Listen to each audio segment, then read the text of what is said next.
Hey, this is Giang Nguyen, and you're listening to the Immi-Wealth Builder podcast, where we celebrate incredible immigrant success stories, share proven strategies, and give you actionable steps to build your wealth, freedom, and a lasting legacy. Let's go get it. Today, we have Sarah-Jade Lacoursiere.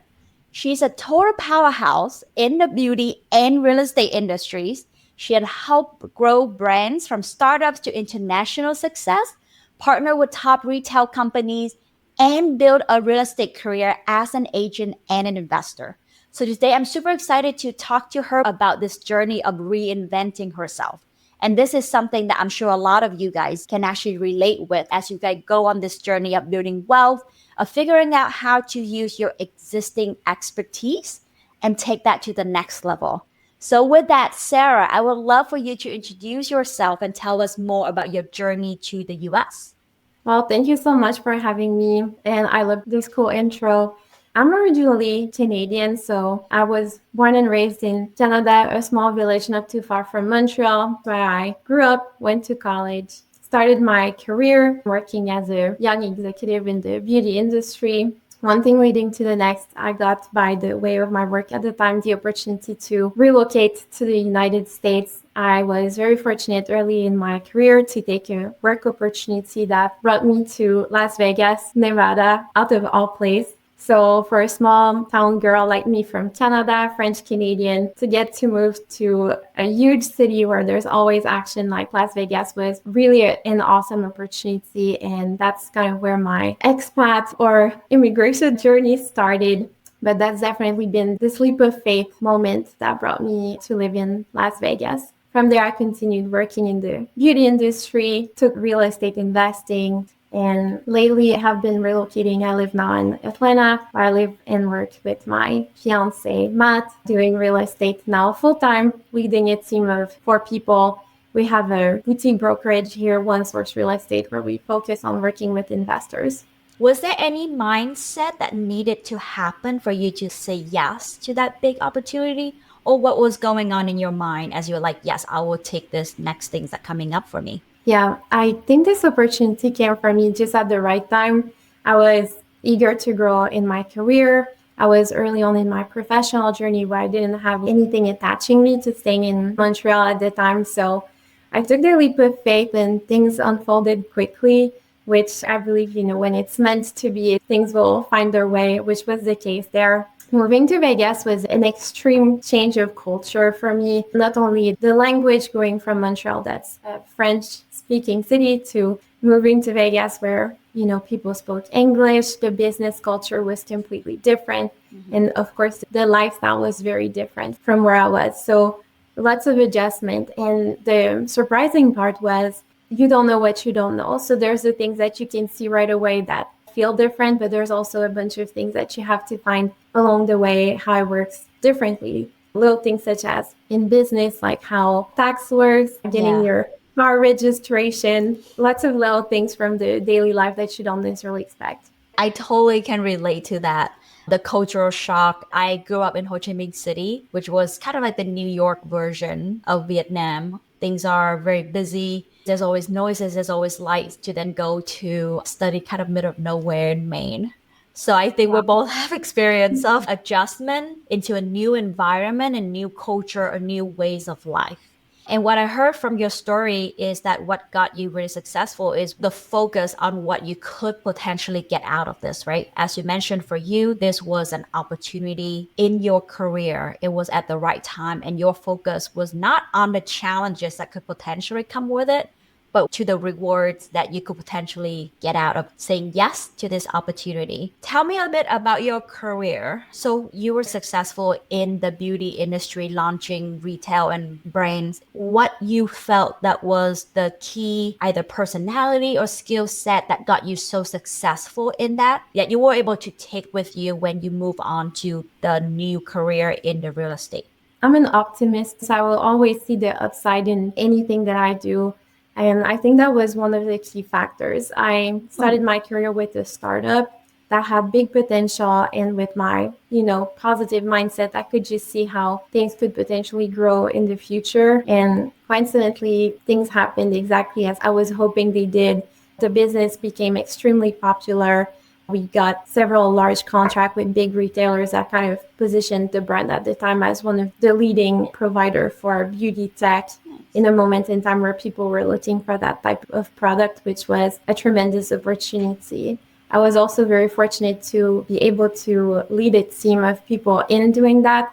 So not only contribute as a solo contributor to the team, but also share that enthusiasm, share that vision for growth with the team. So I think that's really been one of the key factors for me, going at business with a relentless drive where bringing a positive outlook and bringing this vision for the future and communicating that to partners, to my team. And that just worked out. The business really took out and it became big within the 3 years that followed. Wow, awesome. I know you mentioned you're an optimist, but I would say you're a visionary. You could see what it could potentially be. And then you were able to communicate that with your team, be able to lead your team along with your vision. And I think that's crucial. So you have a success, you had a successful career in the retail beauty industry. What even piqued your interest into real estate? Like, how did that come about? My father was investing in real estate more on the industrial scale growing up. So I've always seen him work with his partner, work on his own investment.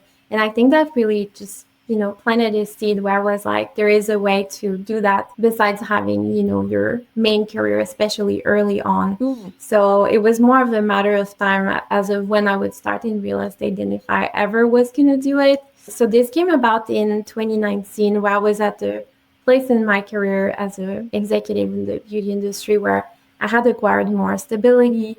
Things were running very smoothly. I was in search for this new challenge, this next exciting step to my career. So that's when I decided to get my real estate license. I joined a small boutique brokerage that was just getting started in Las Vegas.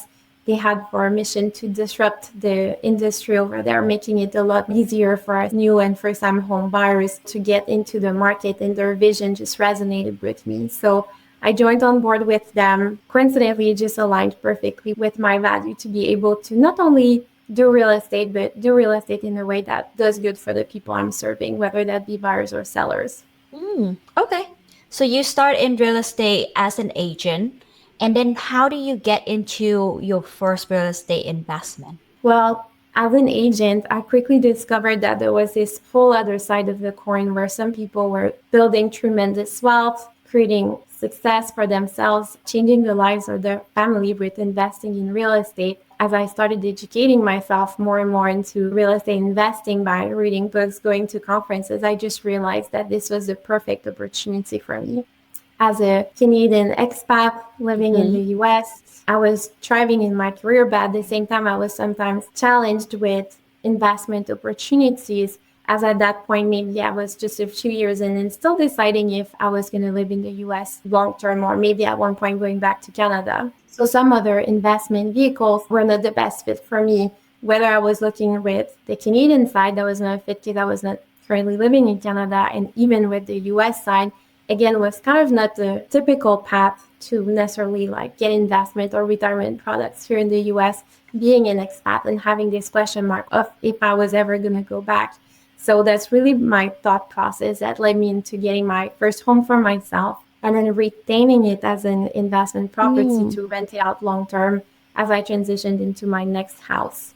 Nice. Okay. So you essentially start buying first your primary home, and then when you move, that became a rental, and that became your first real estate investment, which is a really smart way of doing it, right? So for the audience who's listening, if you're not sure about real estate, that will be like an easy, almost like gateway drug into getting that first investment, right? As a primary home, you're going to have one of the best interest rate possible that you can get as a homeowner. You also get a lot of advantage. You may even get access to properties that specifically set aside for homeowners that investors like me won't be able to get access to. So you get access to deal, you get access to the best interest rate, and you could potentially put very little money down when you first purchase your primary home and be smart like what Sarah did. You got all the advantage as buying your first home. And once you move out, that can still become an investment while retaining all of those advantages. So it's really smart way. So your first home that you purchased, Sarah, was that in Nevada? Yeah, that was in Las Vegas. Okay, got it. And so then when you moved, was that when you moved to Georgia that when you then rent that out? No, there's more to the story. Oh, tell us So I more. got Yeah. I get my first house in Vegas. I kind of get this excitement from being now a landlord. And as I'm, learning, I move into my second home in Las Vegas with kind of a different plan there where I wanted to be house hacking. So the second house I got was much larger in size, had plenty of bedrooms, a large garage. And then I started renting out rooms, the garage, where I could have roommates living with me, where I get the benefit of being in the house myself. Yeah. Great incentive when I got the house in terms of financing, but also I'm becoming more and more proficient at being a landlord with this one property I was rented out and the second one where I had roommate situation. So I live again on the premises. And then I repeated it a third time. Nice. Work got me the opportunity to relocate again. So at this point, I had enough of Las Vegas and wanted to try something different. So I relocated to Southwest Florida, just south of Tampa Bay. Wow, amazing. So to the audience listening, right, Sarah just gave you like a blueprint, step by step. So if you're not even sure about the real estate investing, do what Sarah did. Use primary home mortgage, right? You can just rent out your rooms, rent out your garage. That give you the ability to subsidize your mortgage or even live for free and really be able to bring down your living expense and rinse and repeat. So I love all of that. I love that you're in a great market in Nevada. Then you moved to Tampa, which also a great market. At this point, are you already full-time in real estate? I was still doing cosmetic work primarily. At the time, I was director of sales for a cosmetic company. Okay. And really, as a young executive, that was kind of the perfect way for me to go around. I knew these houses, like in their specifics, since I had been living there, managing properties myself a lot easier just because I was familiar with the properties themselves and any small issues or questions that could come up. That also made my life a little bit easier with juggling, doing full-time sales work for a cosmetic company, doing real estate on the side, and then on top of that, managing my investments. So that was how I worked things out. Retained again the house in Florida and more recently moved to Atlanta, Georgia. Can I ask one specific question? Because sometimes when I share this strategy with people, what comes up for them are two things. One, I don't know how to fix these things in a house if things were to break. And two, I don't want it to be awkward with the people I live with, correcting rent and all that stuff. So when I talk to people about this strategy about, be able to start rent out the room and really be able to start with a really low down payment, get really strong advantage, just building their wealth there. Those are often the two things that I hear that come back as like what's holding people back. Any suggestion, advice to these potential challenges that people are experiencing?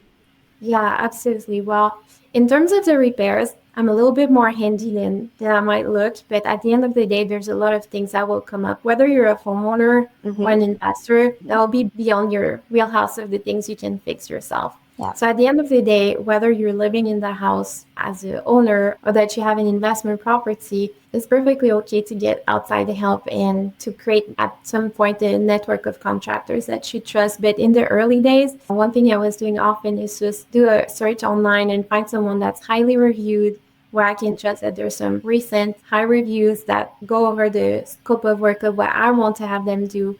And then, you have to start somewhere. So might as well take someone that have had success with past clients. And then if they are indeed successful, add them to the book of contractors that I will be using in the future. So that's one thing. Great.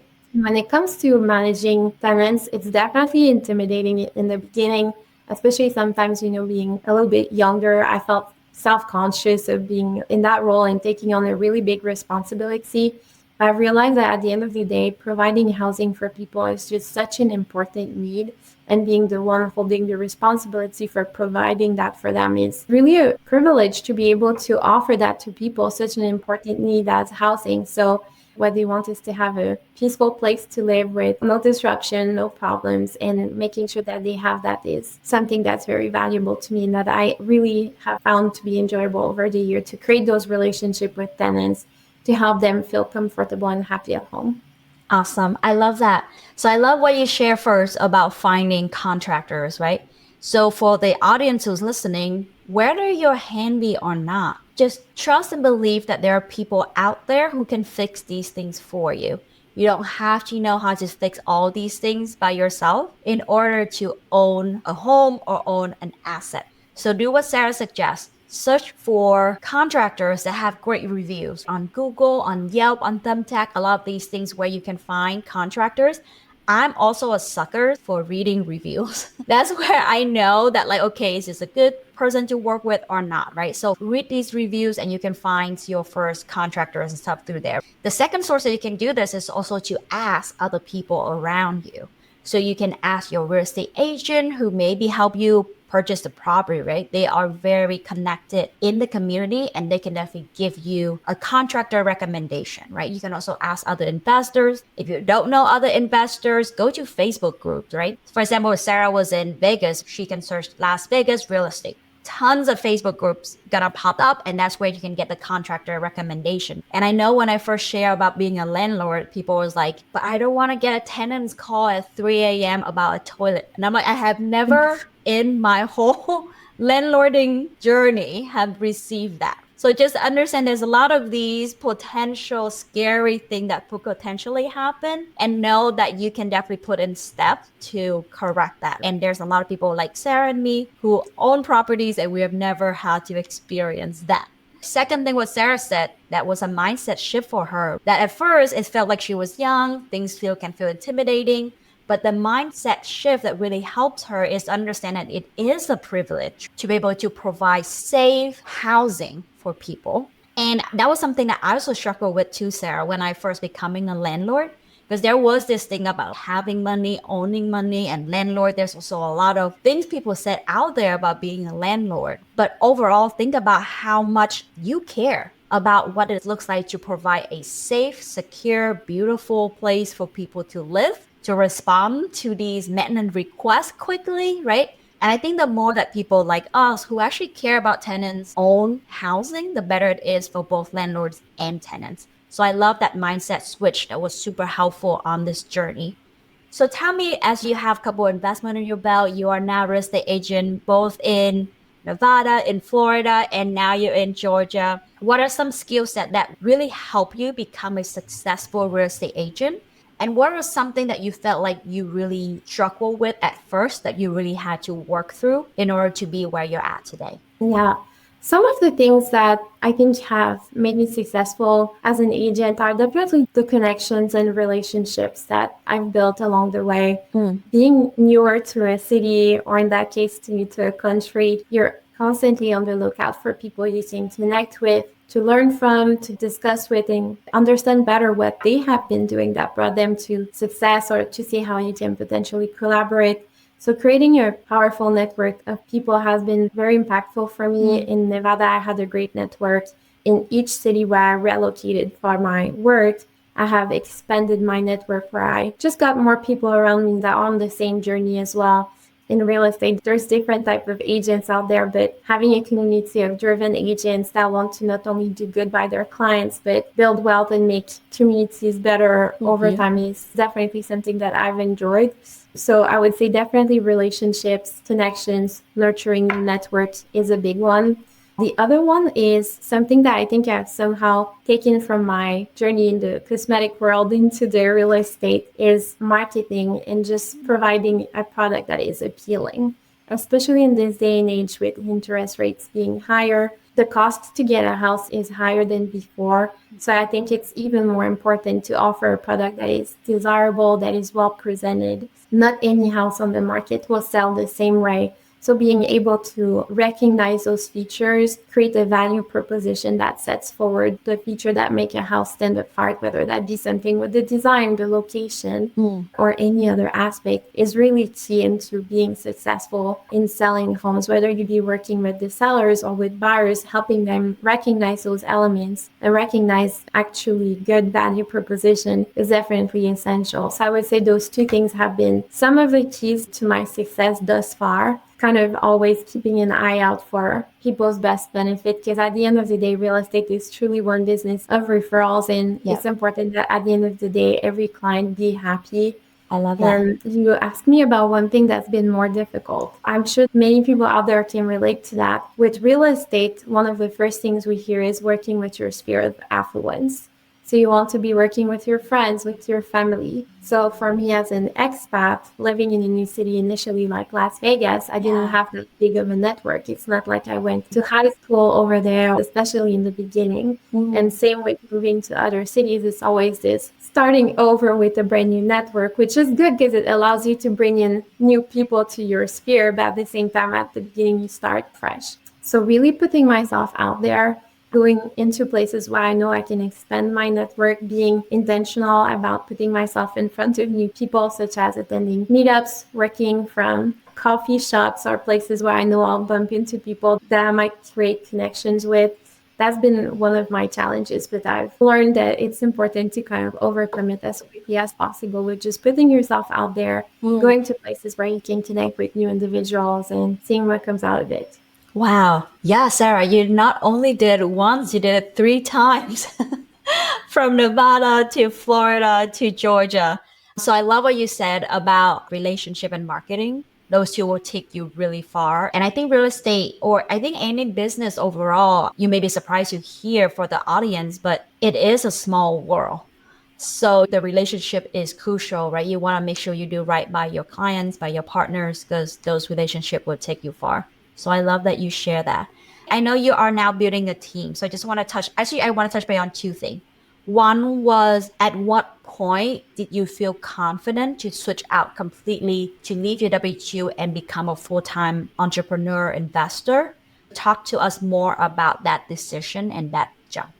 Yeah, it was a intimidating process, definitely something I had been thinking about for years, where I knew that I had this very intense desire to pursue real estate full time, to really be involved in that a little bit more and building the real estate side as a business, as opposed to continuing to do it on the side of having, a main career that was in another industry. So it's something that I had been building out what this would look like for years. And then at one point I just felt ready. And I think sometimes the biggest roadblock is the ones we put for ourselves, where we kind of come up with fears or doubts. And then simply I had put a timeline for me as of the year where I was going to do it. And in this beautiful way, the events lined up in a way where I was able to do it. I got the opportunity to transition out of the role I had in sales for a cosmetic company into more full-time real estate, while still maintaining those connections I had in the cosmetic world. So I'm all about a smooth transition, because as you pointed it out earlier, you never know where you're going to meet people again in a different relation. So I always believe that you want to leave things better than you found them, and having this smooth, graceful transition out of the industry into real estate was very important to me. I didn't want anyone to feel that they were let down. So transitioning to real estate was, though, very exciting. That's around the same time that I also was contemplating moving to Atlanta, Georgia. Things worked out just perfectly, but definitely my biggest lesson through that is simply sometimes we let doubt or fear kind of stop us or prevent us from doing something else sooner. I only wish I'd done it sooner. Awesome. I love that.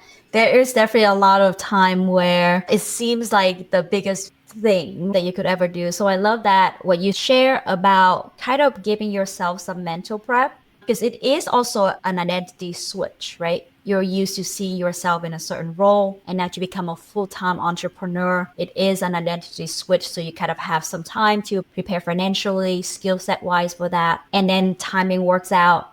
Tell me that once you switch to this full time, what is something that you love that you're like, wow, I'm so excited that now I get to do this full time?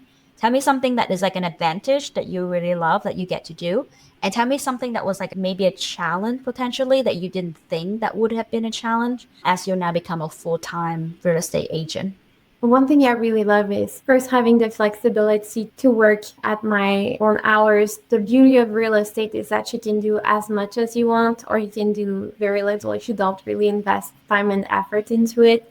So one thing that I really enjoy is to be able to open up different opportunities, to think creatively about ways to build our business. And if for a period of time, it does require to invest a lot of time, a lot of effort, a lot of resources to be going full on into that. And then if for a while I want to take some time to go back and visit my family in Canada or to travel elsewhere, I also have the flexibility to do that. To me, having this flexibility was something that was extremely important to me throughout my career, and I knew that there was no better way where I could have that more than working for myself in real estate. Mm-hmm. So definitely that's the biggest benefit. Another thing that I really appreciate is working with our team, being kind of in this role now as a team leader where we're building our own business. I have the privilege of being surrounded by incredible individuals that I've brought onto my team here at the brokerage. And it's really powerful to be working together to building not only our book of business, working with clients, but all of us our individual investment portfolios. So being surrounded by investor-friendly, investor-minded agents is very powerful because we have chose to bring people around that share the same mindset, pursue the same goal, and not instead of working at it alone, we're kind of going at it as a team, which is just always more powerful. So definitely, I love that aspect very much. One of the only things I would say was kind of challenging is at the beginning of this transition, going from being in a more corporate environment where everything is very structured. You have so many calls throughout the week that you have to attend on Zoom. You have direct reports. You have, a line of command that is a lot more elaborate than going into a seed brokerage. At the beginning, doing the jump from this very firm structure into more of a white page to start over fresh was a little bit intimidating because you just crave that connection with other. And for one of the first time, I was like realizing that when you work from home and you're kind of I don't want to say a solopreneur, but a lot more of an entrepreneur, you're working by yourself. You really find yourself in those moments where you're a little bit isolated. So there's the desire to bring in a team and to work collaboratively because I think it's just a better synergy for myself with my personality, but for other people as well. I went through a pretty similar journey for sure. For us immigrants, it's very important to have that flexibility to be able to go home, visit family, to be able to spend time with the people we love, and have that flexibility of time that maybe a traditional W-2 won't really give you. So for sure, that is important. And I can really relate with what you share about that lack of structure and feeling lonely. When I left my W-2, for the first year, I debating whether I want to go back and get a job because I was a part of something for so long and now I felt lonely. So I think that's a common thing that a lot of entrepreneurs experience. So that's great that you share that because for the audience who's listening, they can definitely prepare for that. All right, so now I'm going to switch gear into the random question that previous guest has left behind. And Sarah, your question is, when you look at a deal, besides the price, comparable sales, what are some other important determining factor that would get you to say yes, that this is a deal that I want to invest in right now, or no, this is not a deal for me? So tell us more about that. That's such a good question. Coming from a marketing background, I always look at things from the lens of how can this thing be marketed? So if it's a deal that has potential to become a short-term rental, to become a co-living situation, to become a long-term rental even, really asking myself at the end of the day, how can this deal be marketed and to whom? Is there a demand for this product and how can we reach this potential clientele we're trying to reach? The strategy for each type of deal, for each type of investment are just completely different. But really asking myself, how will we market that? How will we reach the final consumer? For a short period of time, I think there was a market where anything would sell, but it's definitely not the case anymore. So I think it's important to bring critical thinking about how something will be marketed, how will something be presented so that we can convey value to the right group of people that will be interested in that product. Wow, that was such a good answer. I love that. Especially in a challenging market. It's not about that anymore, but thinking about that highest and best use and who is that target avatar, that audience. And I think that is a great way to think about whether it's deal to invest in. Thank you so much for sharing that. So with that, Sarah, for every episode, I would always love to ask our guests what is a cause, a charity that they want to support. And for the audience to support on behalf of the speakers, because you have added so much value to us today and we would love to be able to add value to you. So tell us, what is that charity or cause that you would like us to support? Yeah, one charity that's really close to my heart that I've been supporting myself throughout the years from Vegas to here in Atlanta is Dress for Success. They support women that need coaching with their resume building, interview skills, as well as outfit for the workplace. So, really setting them up with all the resources they need to be successful on the search for their next work opportunity. So, I would love for anyone to just support them. Amazing. Tell us more about how audience can get to know you more, follow your journey, or just get in touch with you. Yeah, absolutely. Well, definitely anyone can connect with me on our business website, List to Sell ATL for Atlanta. We have a beautiful website there where you can schedule a call or a buyer consultation. You can also check my social media, Sarah-Jade.Realtor on Instagram. I would love to connect. Awesome. And we'll link all that to the show notes. Thank you so much for being here with us today. And thank you so much for sharing your experience, your expertise. And I can't wait to continue to follow your journey. And thanks so much for everyone for listening. Till next time. Bye.